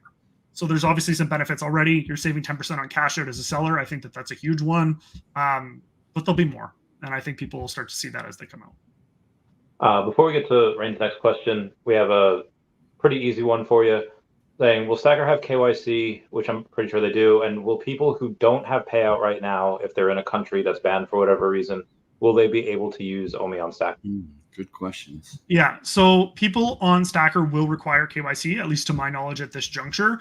The main reason for that is that in order to utilize Stacker to transact on VeVe, you need a VeVe account. And in order to transact with a VeVe account, you need to be KYC. So if you're going to sell something with gems on VeVe, you're required to be KYC'd. So if you're looking to sell something on Stacker and your collectible is on VeVe, you'll likely require KYC as well. Buying, I'm not as sure because you don't technically need KYC to buy on VeVe to my knowledge. So it's possible you might be able to buy collectibles on Stacker without KYC. Don't quote me on that. I'm not entirely sure. That will be kind of a VeVe/Stacker/legal decision. Obviously, I'm more so focused on the OMI side, but yeah, you will likely need to KYC at least for the vast majority of it. And then Sorry, was there a second part of the question? I kind of got distracted there for a second. Just people that don't have cash out right now because yes. they're in a banned country for whatever reason, will they still be able to use it? So one of the best things about OMI NFT is, once again, the OMI is fully self-custodied, so you fully control what happens with that OMI. So when it's in your wallet, it's yours. No one can take it from you unless you've given someone your seed phrase, or you get phished, or you whatever, right? So those are your tokens. You've completed a transaction. Those tokens are in your wallet. If you want to send them to a ledger or a MetaMask or an exchange or whatever else, you're 100% able to do that. They're your tokens. So there's no cash out fee because they're already in your wallet,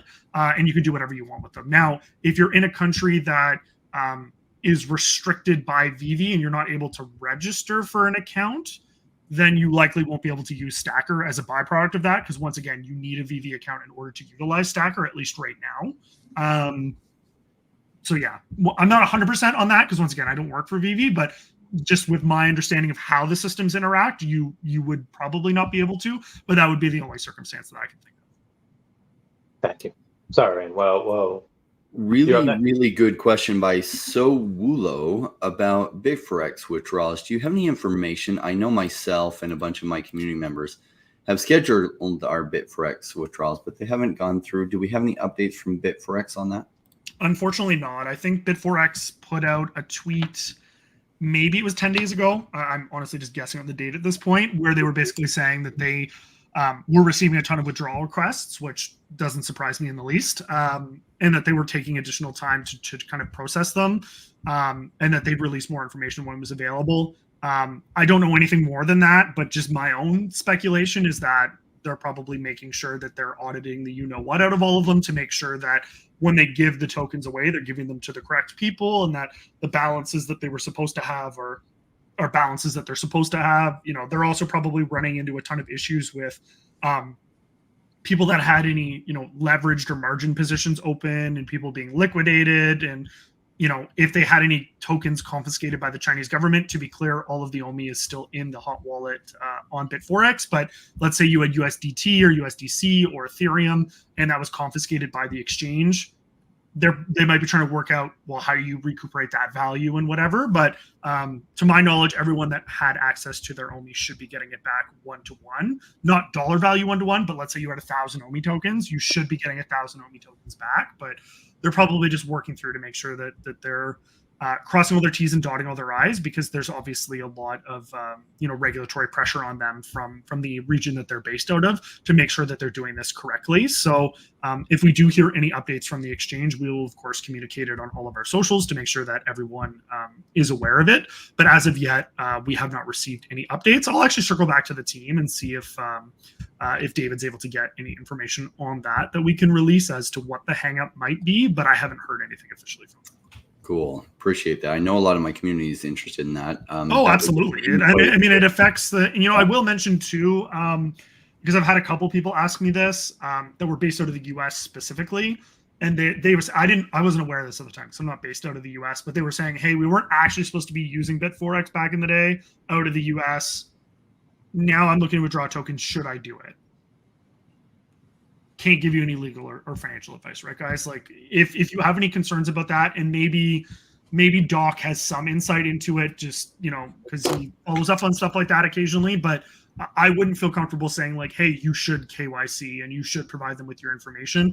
I don't know whether that would cause any issues so far as the regulations that exist. Ultimately, I think it would fall on the exchange for providing that access, but I'm not a lawyer, so I would hesitate to kind of give any advice as to whether people should do that. I would recommend that you do speak to either a tax attorney or someone about whether you should be doing this and whether it's worth any potential risks that might be associated with doing that in a country that you weren't supposed to have access to.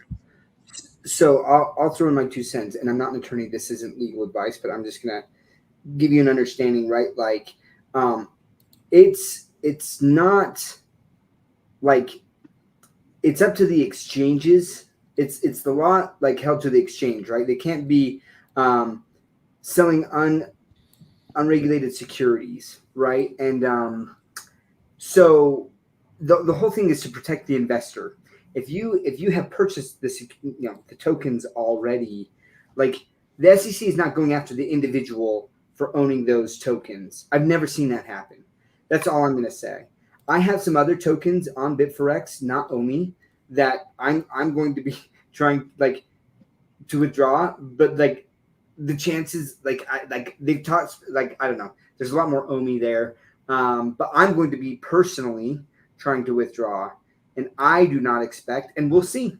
I maybe I'm wrong on that, but again, when I look at it, the SEC is saying, hey, first of all, the project should be if it's a security, they should be doing that, and if not, they should not be an exchange should not be some unregistered securities, and so it'd be the exchange who potentially could get in trouble.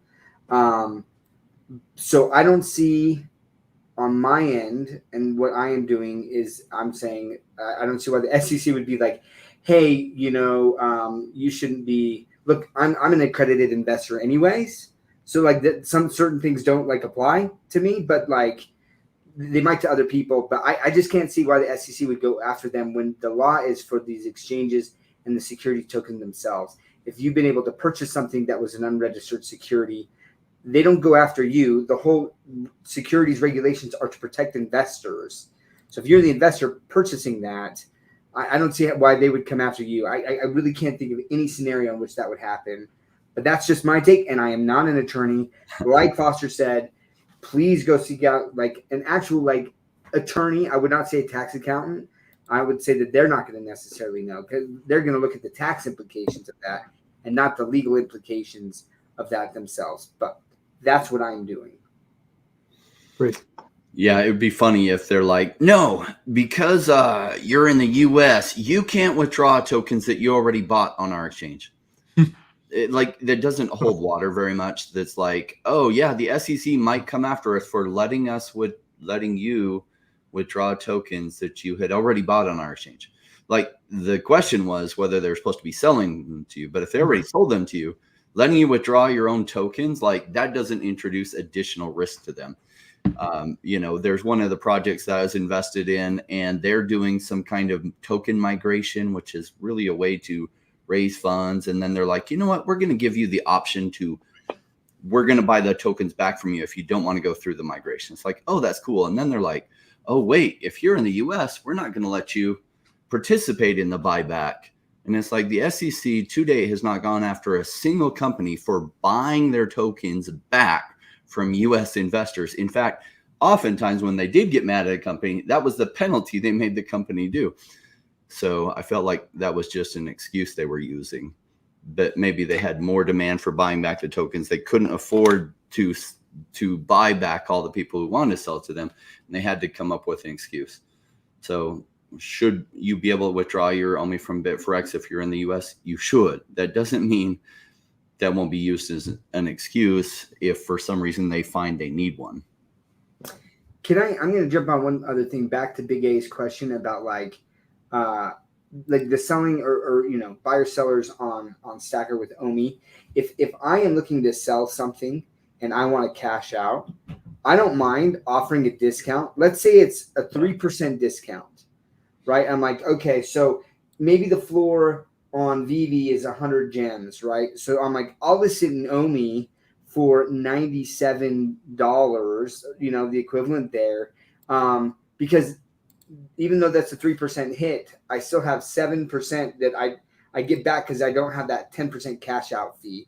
So I expect there to actually be some arbitrage there, and we'll see if that happens.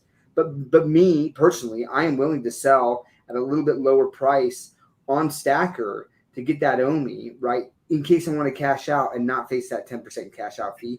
I think that's a scenario that more than likely will play out there. So that's an incentive then for people, because they're okay, well, I just said a 3% discount, right? So then the buyer is even with my 2% fee, I'm still getting it at a gem cheaper than I am on VeVe. So anyways, just something to think about there, and we'll see how that plays out. But so Foster, the 2 days ago, I think David posted about it yesterday.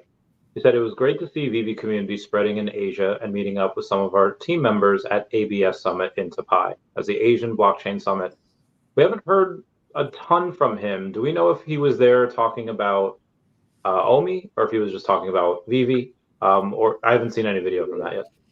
Yeah, I mean, I haven't seen any video of it either, but I will say David has been extremely hard at work curating relationships and partnerships all over the world. The guy has been literally on every continent, it seems, in the last like couple weeks, and every time I'm speaking to him about something or giving him an update, he's in a completely different time zone. I don't know when the guy sleeps. I don't know when he's home, but I can assure everyone he is extremely, extremely hard at work. And of course, now he's heading out to D23 to be there to really celebrate all of that. And I think that's going to be an amazing event. So I don't know the specifics of what he spoke about at the event, but obviously he's looking to spread the gospel that is VeVe and OMI and make as many people aware of it. And I think, I think that the word's starting to get out there, right? I think people are starting to understand what it is that we're looking to accomplish. And he really is incredible at curating different partnerships and getting different people on board. I mean, we've all seen it firsthand with all of the amazing IP that he's been able to secure. And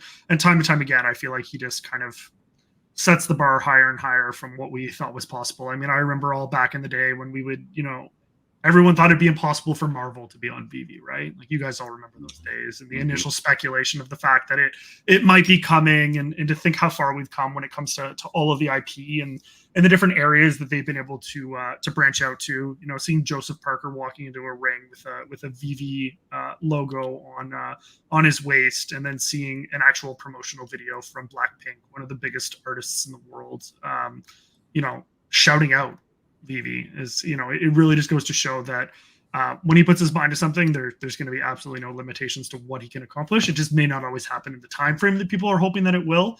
And in this technological day and age, I can't say that I blame them. I think, we have such small attention spans that people are just trying to, we live in a here and now universe, right? Like, God forbid a web page takes more than a quarter of a second to load, and we get anxiety, let alone having to wait, for whatever feature or whatever it's coming out. So he's been doing a fantastic job flying the flag, and he's made it very clear that OMI is a priority for him this year, and I feel like we're showing that, right? And so I think the second half of the year is going to be even more exciting than the first half of the year was. And we kicked it off with some accessibility and working on exchanges, getting on base, and now we're really kind of working on hand in hand with the utility and the things that'll come with Stacker, and it's really nice to see because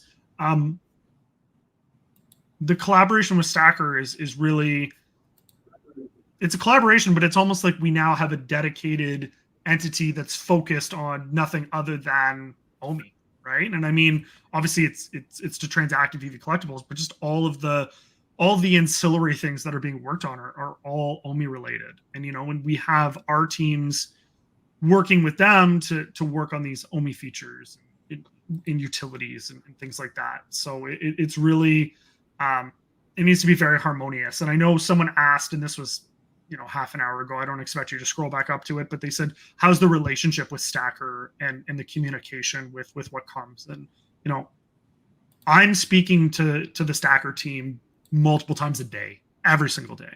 And this was even before the beta was live, giving feedback back and forth, keeping updated about things that are working on, making sure that the APIs and everything that are interacting between the two platforms are functioning correctly, making sure that if there's anything that needs to be done on the VeVe side, that the VeVe guys are taking a look at it. If anything needs to be done on the Ecomi side, that it's being done. It's really, it's like a multi-tiered collaboration that everyone is, interested in making sure that it's a success. So it's going to be fun. Yeah, that comment there. It was 40 minutes ago, Foster. Yeah. Okay. Time flies when you're having fun. I would rate the communication a 9.5 out of 10 because I always believe that there's room for improvement. So if you got to always leave it there. So Foster, speaking of the OMI, currently right now there is about maybe $500 million over in the liquidity pool on base. If this does take off like we think it will, that is not a lot of liquidity. If somebody wants to go, like, how do you go and prevent there from being a squeeze and people that want to go and purchase OMI because it's X amount of dollars in OMI, how do you prevent it from going haywire?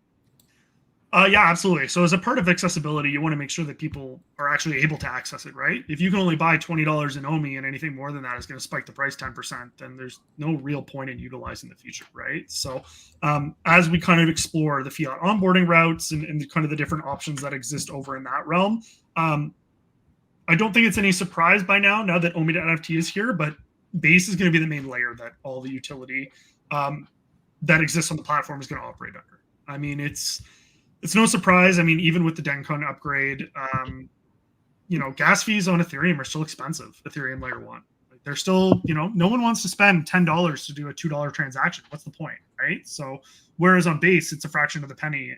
And one of the great things that Stacker has stepped up and done that I don't think that they've gotten as much credit for as they probably should is that all of the gas that occurs on layer 2 on the Stacker marketplace is sponsored by the platform.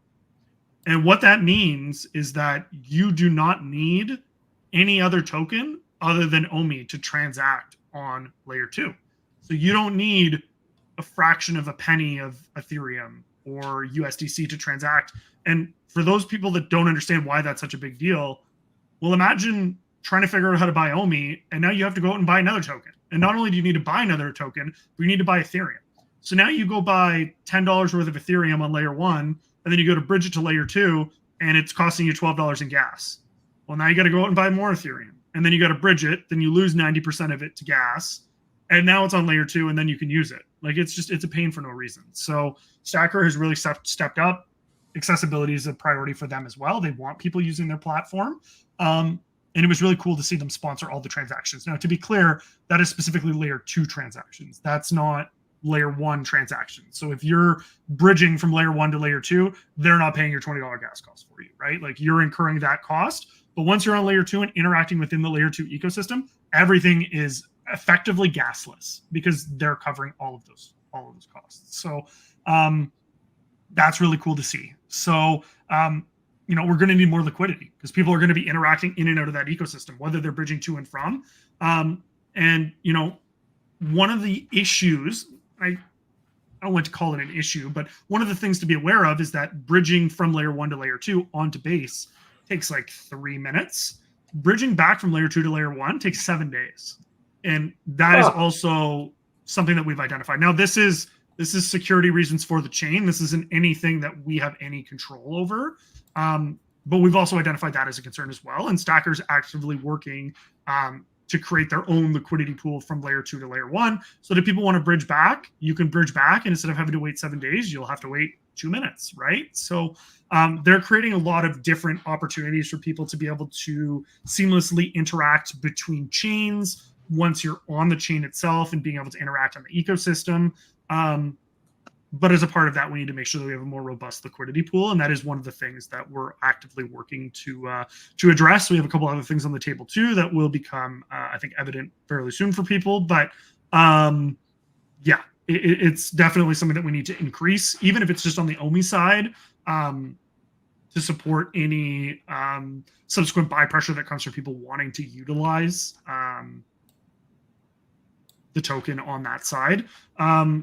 And then, there'll be arbitrage as well too, right? Like people will come in and they'll migrate their token over to Base, and then they'll see an opportunity to, sell into Ethereum or USDC and balance up the pool if it goes too high, or conversely, they'll add to their portfolio on the OMI side when it's low, and then it will kind of naturally balance itself out. But I do anticipate in not too long a period of time that the Base layer 2 pool will likely have more liquidity than any of the exchanges that we're currently on, and it'll probably be the most robust place to interact within the ecosystem, because it's the place that we anticipate the most people interacting with and engaging with the OMI token.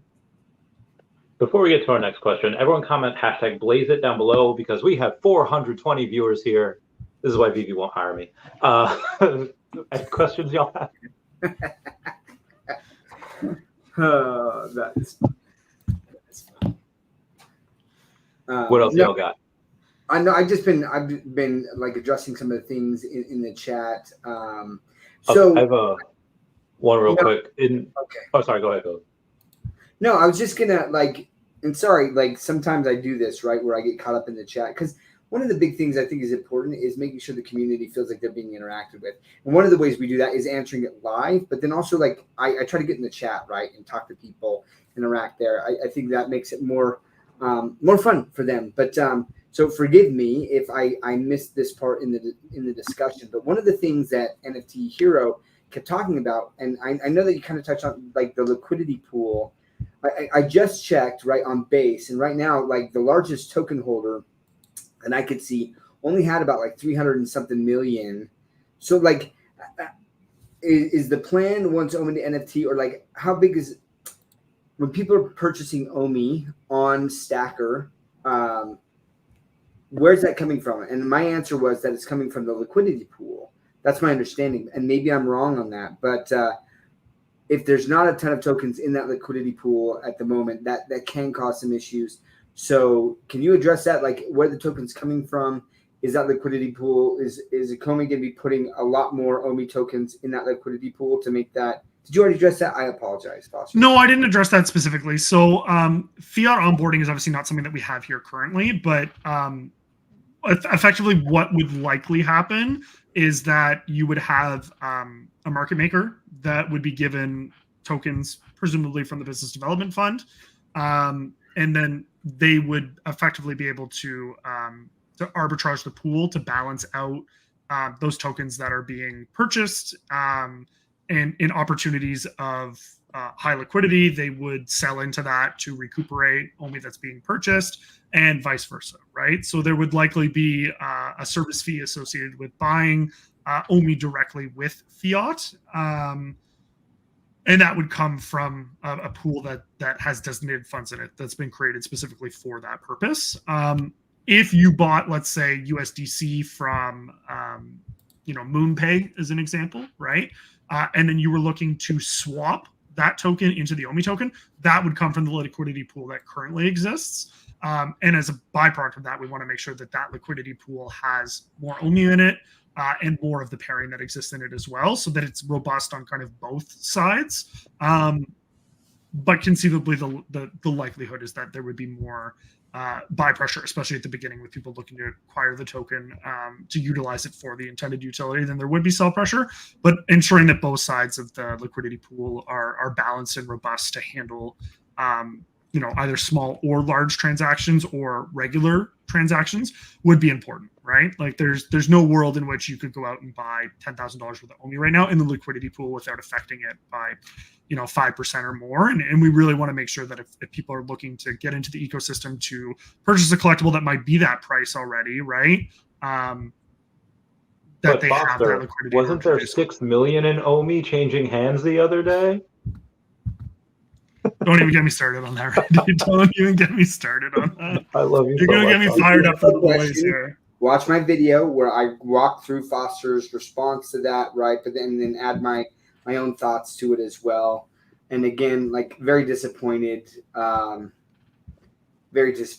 some of those things. And it's amazing, unfortunately, how much time the Ecomi team and even just like content creators like ourselves like have to spend addressing these things because people like they unfortunately just take tweets at face value, right? They just read that and they're like, this must be true. And then it gets retweeted. And then it's like, we got to address this and like actually provide like the information and hopefully educate them to, community to where they start to be like, maybe I should. Cause look, and I admitted this, right? When I saw that tweet about the signature being pulled off of the Homer Bart statue, and I lost my mind on Randy's stream, right? Like I lost it. And while I'm still freaking out about it, someone's like, oh, it's back. And I was like, oh man, like reaction. I didn't wait to see what the team, I took that tweet at face value. I learned a very valuable lesson there. So now anytime I see something, even if it's from someone in the community, I'm like, I'm going to wait and see, let me think about this and get the logic side kicking in, right? And then dig into this because I do care. And there are some FUD points that I'm like, I agree with this in that something, and so I have to take that. But yeah, that one in and of itself, just there's so many things that didn't make sense. Yeah. Anyways, we don't have to get into it. Yeah. Well, you know what? I appreciate you making that video. And obviously I watched the whole thing and commented afterwards. I appreciated you taking the time to address these things. It's unfortunate that in lieu of having other things to talk about, people will create their own narratives, right? And sometimes even when you have other things to talk about, people will create their own narratives. But especially in times where things aren't always going as well as maybe you'd want them to, those narratives will tend to get attention for nothing other than it becomes a self-fulfilling prophecy, right? People are looking for a reason to validate the feelings that they're having, and then you provide them with something that sounds well researched and fancy and whatever, and so you agree with it, right? And I get caught with that all the time on social media, right? Like, I'm a human being. I'll see stuff and I'll be like, oh my gosh, like, I can't believe that, because it's a preconceived notion or belief that I have. And then you take a moment, you take a step back, and you're like, oh yeah, that's probably not a real thing. And it's unfortunate because we live in a day and age now where there is so much disinformation on social media, and it's almost become a way that businesses and organizations and political groups and stuff, like, it's how they function is creating these disinformation campaigns, putting out information to create a certain agenda or lead people in a certain direction. And so yeah, it's interesting, and obviously, and just from a human nature perspective for a moment, right? Like, I wasn't tagged in that. I came across it just as I was scrolling through. Like, if it was true, hypothetically, if it was true 100%, like, there was no demand for anyone, like, for me to say anything, right? Like, no one was like, hey, Foster, you need to go and say something. Like, if it was true, like, if it was 100% true and I was like, ooh, this is bad, like, I just wouldn't have said anything, right? But, like, I looked at this for like 2 minutes and I was like, this is a load of hooey. And then then I did some more research on it because I was like, well, what's really going on here? And then I found out, and then I shared it with the community because I was like, well, no, hold on, like, pump the brakes here. If we're going to share information that's whatever, like, let's make sure we have all of our ducks in a row here. This is a significant allegation that we're making right now, right? So, we're not perfect. We're not infallible. We've made mistakes. We've, made missteps and stuff. And I think one of my strengths, if I may, for a moment, is I'm not too proud to admit when I'm wrong. You know what I mean? I've said things before, and people pull up tweets from me from 2021, and they'll be like, but you said this back then. And I'll be like, yeah, I was wrong. You're right. And what are you going to do now, right? Like, you've completely disarmed them, because it's not an argument. Because if I'm wrong, I'm just going, hey, I'm wrong, right? Like, people are always like, oh, Foster, you make a good lawyer. And I'm like, because I don't take up arguments that I can't win. Like, you don't fight things that you can't win, because what's the point? You're wasting your energy, right? And so, yeah, it was an unfortunate situation, and we see them on social media all the time, and do our best to ignore them. But if I see anything that's picking up any kind of steam or traction, and there's a potential that it could cause concern for people and lead to the yield FUD, I do my best to address it. And Rain may or may not have said something the other day that I maybe had misheard, or someone had told me, and I DM'd him right away, and I was like, hey man, and he was like, oh yeah, this, and I was like, oh okay, cool, just making sure, and it's all good, right? We're human, we say things, we think things, we whatever. It's just the way that it goes. But when certain people have certain intentions that have become clear just based on kind of historical data and sentiment, you address it for as long as you can, and then at some point you just kind of move on and block it out and allow people to make their own kind of their own observations, and you hope that you provide people with the information, and they can do their own research and come up with their own conclusions. So I sometimes I can't see, like, people's, like, Matthew Lambie, clearly his profile picture is a toy Kang version. I had no idea Slammy was a girl. We don't like talk to these people. This doesn't get to. So anyway, what do the rest of y'all have?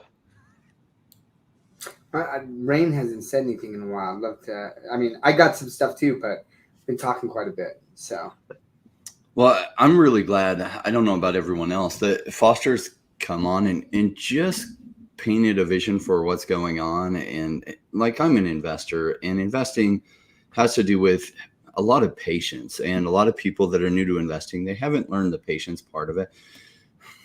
Okay, there's a learning curve to anything that you're new at and becoming good. I've been investing for 25 years now, so patience isn't new to me. I was in real estate, and the real estate cycle from top to the very next stop is sometimes 17 to 22 years. The crypto cycle is about 4 years. So it seems like it's forever, but it is only 4 years. And we're 3 years into that. And so I'm excited for what's coming. I'm excited for where VeVe is going. And Foster did a good job painting the vision that he could with where it's going without over-promising. I'm really excited about the future of VeVe. I don't know about like the people who don't get it. I just think maybe like, I don't know what else I could say to them. Probably nothing. Maybe their mind just isn't right. I have found that some people don't have what's called the golden vision. And I often tell this story about real estate investing. And I was with this guy, and he had the option to buy this land for $30,000, him and his family. And it was like 20 acres, and it was like dirt roads back then, but you could tell this was probably going to be a future intersection. The city map had the roads painted out that down the road, way down the road, this is going to be a major intersection. And they could have bought it for $30,000, nothing down, like no interest, and just make payments over like 20 years. And they turned it down because there was nothing there. Well, then at the time they were building a Walmart on it and Panda Express and everything. And so far on the pieces they had sold, they'd made like $15 million. And he's like, oh man, I had the option to buy that. And I can't believe it would be so rich. And I said, why didn't you buy it? And he said, well, there was nothing there. I said, did you know that the roads were probably going to be there? Oh yeah, we knew that. Well, why didn't you buy it? I mean, no interest. Oh yeah, family friend. And there was nothing there. And I was like, he's like, but I should really invest in real estate. And I was like, yeah, you might consider it. Like, I could help you go about 4 miles north where there's nothing but roads kind of cut in, but you can tell which ones are going to be the major intersection. I could help you get about 5, maybe 10 acres if you're lucky for about 30K, maybe 50K. And he said, yeah, but there's nothing there. I was like, what don't you get about this situation? The price is really cheap when there's a lot of things that haven't happened and rolled out yet. But by the time they happen and roll out, the price is no longer cheap. And so then you're buying high, hoping it goes higher if you can even afford to still buy it. But like, how does he not get it? And then I realized some people just don't get it. Okay, cool. Investing's not right for them. Cool. VeVe is a great place to be. Just collect. But for those that don't have patience and kind of the ability to say, gosh, it looks like it's coming together this way.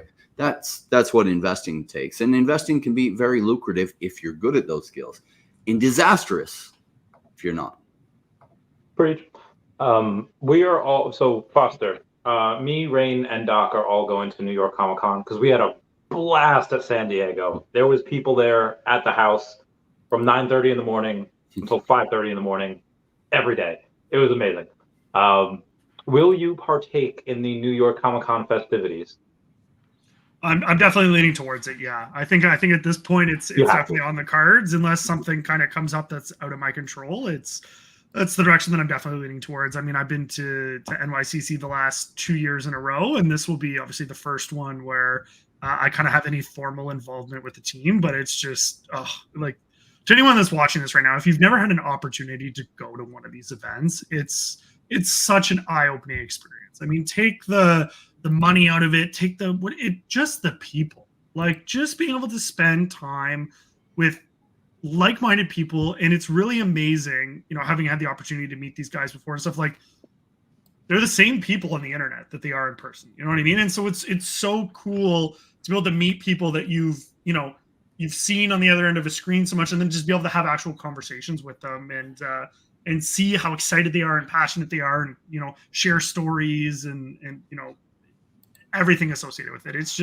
It was definitely, a completely eye-opening experience for me. And I definitely would say the cons that I've been to over the last couple of years have been definitely the highlight moments for me, in this community. So yeah, unless something crazy happens, I will definitely be there, because it's a celebration, and never want to miss out on that. So that was like my favorite compliment where somebody said, Randy, you're like the same in real life as you are in your videos. Like, well, I don't think I could fake this for like 4 years. I think maybe I could fake a personality for like a couple of weeks. Yeah. But No, I just loved that when I met you for the first time. Like, it felt like we already knew each other. You know what I mean? Like, it wasn't one of these like weird, like, now we're just standing around each other awkwardly on our phones for 10 minutes, like whatever. It was just like, oh, hey, best friend. And you're like, hey, best friend. Like, it just, and just walking around. And I think one of the highlights for me, and it was funny because it wasn't even, like, it had nothing to do with me, right? Like, so I'll paint the picture, guys. We're in New York, walking down the road. I'm with Randy, my buddy Mike, and we had a couple other people there with us. That's what we were eating. You were chowing down on some street meat. You just had your face absolutely macked on, I don't remember what it was, but you were just chewing down in your tank top, just walking in the area of Times Square. And like literally just the worst face that you could be making. And someone just out of nowhere, they goes, are you Randy Chavez? And he's like, huh? Looks at him, he's like, yeah. He's like, I watch your videos. And like, we're in the middle of Times Square right now. Like, you know what I mean? Like, this such a fast place. There's so much. He was like, yeah. Like, you want to come hang out with us? He was like, sure. And like, I forget his name, but he was going to hang out with his buddies for a birthday party. And he was like, okay, bye guys. I'm going to go hang out with these guys. And they're probably like, what is this guy doing? Like, we're going out to a birthday party. Yeah, and he hung out with us. Student. Yeah. He hung out with us the whole night. And it was so cool. It was absolutely so cool. So it was just to see that Randy got recognized by someone like in the middle of Times Square and stuff. It was just such a cool, like, I was just having like, it was like a fandom moment for me, like it's an out of body experience. I was like, oh my God, like that's so cool. So that always stuck with me. And being in the taxi, the pedal taxi, whatever they're called. And us playing Avril Lavigne. That was pretty cool. Yeah, for sure. I just got I just downloaded it. I don't know where. Oh, here it is. Yeah, it's the photo. From left to right, it's you. It's a Mark Sajay. It's the your buddy, our new friend, and then me. Nice. Yeah, it was about 2 years ago, like 2 days ago. Yeah. Good times. Good times, man. Good times for sure. Yeah. Can't wait to go meet everyone. Dr. Stuff will be RB. Possibly better be there. People tend to like to hang out. You should have like because you actually work for the team. You should have like a card, and just be like, okay, we're gonna have schedule a time to come hang and ask questions between 3:30 and 4, and then you could charge. Just call it Alpha Hour. I wouldn't charge for it. Oh my God. Are you kidding me? Like, could you imagine? That's a good way to get fired. No, won't do that. But no, I mean, hanging out with the fam and like, you know, we tend to be a little more loose lipped just because you're so excited about it, right? Like it's easy to contain on the internet, but when you're in like your IRL and everyone's excited and whatever, I mean, people always wonder like why David has such a hard time keeping things to himself. And it's just like, can you blame the guy? Like, he's just so passionate. He's so excited about stuff. Like, you get him in a group full of like-minded people who just love what he's built and see the same vision. I mean, it's, the guy just can't help himself. And I absolutely don't blame him. It's, it's surreal to be in those environments and just being at Comic-Con and stuff too. It's just, it's so unlike anything you've ever done. Like, if you've never been to a Comic-Con and you've never been in a venue with like 50, 60,000 people just walking around. A lot of them are in, you know, cosplaying different things and stuff. It's it's so cool. Like when I flew out last year to New York, I ran into a guy at my local airport who was dressing up as Iron Man, and he had like a full suit, like a full suit. I ended up getting like his business card and stuff, and he ended up coming to our the launch party at NYCC for the Marvel Funko, like and it just so happened to work out that way. He just came in his full Marvel suit and stuff, and it was absolutely so cool. It's just so fun to see people, and like you can relate to the fandom because you're always going to find someone who loves something that's on VeVe. So we are getting near that 2 hour mark. You guys have anything left you want to go over? Also, it'd be nice to let everyone off camera for a minute if you guys have the time. Yeah, I was just laughing at Omicron's. I'm like the special needs guy, right? Just just fragile guys, like help me out. Yeah. But one thing I wanted to say though that was so crazy, when I was at San Diego Comic-Con, is watching how hard David was working. He was everywhere, right? Like he was at the different booths with the VeVe collaborations, and it was funny because he stopped by DC's booth, right? And I had just seen David over at the VeVe booth, I don't know, 10 minutes beforehand, and I was like, David, like, are you following me? This is kind of awkward, you know? and he was like, no, like he was so in the zone, like he didn't even get my sarcasm, right? Like he was like, no, like I'm here to talk. But like even at the community led VeVe party, like afterwards, David was talking to another person, pitching on, like trying to bring them on to VeVe, like during a party where he should be finally relaxing after the day. He's pitching someone else. Like the guy works extremely hard. Like it's so impressive, and that's one of the things that I'm banking on. Now, there's a lot that has to go in. You can't just, there's more than just the IP, but that is a big part of it for sure. And the fact that he's continuing to do that, and if he sees an opportunity, it doesn't matter if it's at an event where he should be relaxing, or he could say, look, like, you know what, I put in 16 hours already, like I just need to chill. And instead he's out there like talking to someone else and just like explaining it to him. It was amazing to see him work, and that was so like I don't know, it just made me feel good about my decision so far, as to like, look, like I just see that like he hasn't rested on his laurels, right? Like this team continues to build, and they're continuing to look, because they know that there's so much more. Like we are nowhere near any sort of mass adoption of digital collectibles, even though I foresee that in the future. I don't know how long of a road that's going to be, but like the fact that I see someone like David with what he's built so far, and he's continuing to push that and just get more and more people on board, I love it. So, but yes, hair restoration. Well, if I did hair restoration, they didn't do it right. You know, I mean, like maybe I went down to South America instead of Turkey or something. I don't know, but yeah. Have you seen that guy? He was some like foreign cop, like Venezuelan police, whatever. He just had the top, like this part of his hair, and it was dangling down, so it looked like a barcode. Like he shaved everything else. It was the greatest thing I've ever seen. That's amazing. Such an alpha haircut. Okay, that'll be it. Before we take a bounce, Metaverse Life had posted, after a week in the hospital, I'm finally home recovering. Gallbladder removal got complicated, so it'll be a month of recovery. Send movie and TV recommendations on his posts, not via DM. You'll take over his DMs. Also, the circumstance in season 2 of Collectors at Heart will be delayed, but let's just all go to his post and give him a get better soon. Final thoughts? I've already shared mine. Yeah, okay, cool. I kind of think I did too. I'm good. I just want to thank everyone for all of the support. I know I echo it time and time again, but I really do genuinely mean it. None of us would be in the position that we are. None of these guys would have anything to talk about. I certainly wouldn't have anything to talk about. And I wouldn't have any motivation to do it if it wasn't for this amazing community that we have that has always been so incredibly supportive through kind of all of the ups and downs. And I know that it hasn't been an easy journey, and it certainly hasn't been a short journey, but it's been incredible. And it starts from the top down. I would never have taken on this role and wanted to have any interest in it if it wasn't for the passion and dedication that starts from the very top with David and Dan and the rest of the executive team, and all the way down to the community, right? Like everyone plays a role. Everyone has the opportunity to give their 2 cents, add in their feedback, and make this project better day by day. So shout out to all the beta testers that are helping us thus far. If you haven't been invited to the beta yet, don't fret, because we will be sending out beta invitations regularly. So all of you guys will be able to check out the OMI NFT beta and give us the feedback and let us know what you think about it.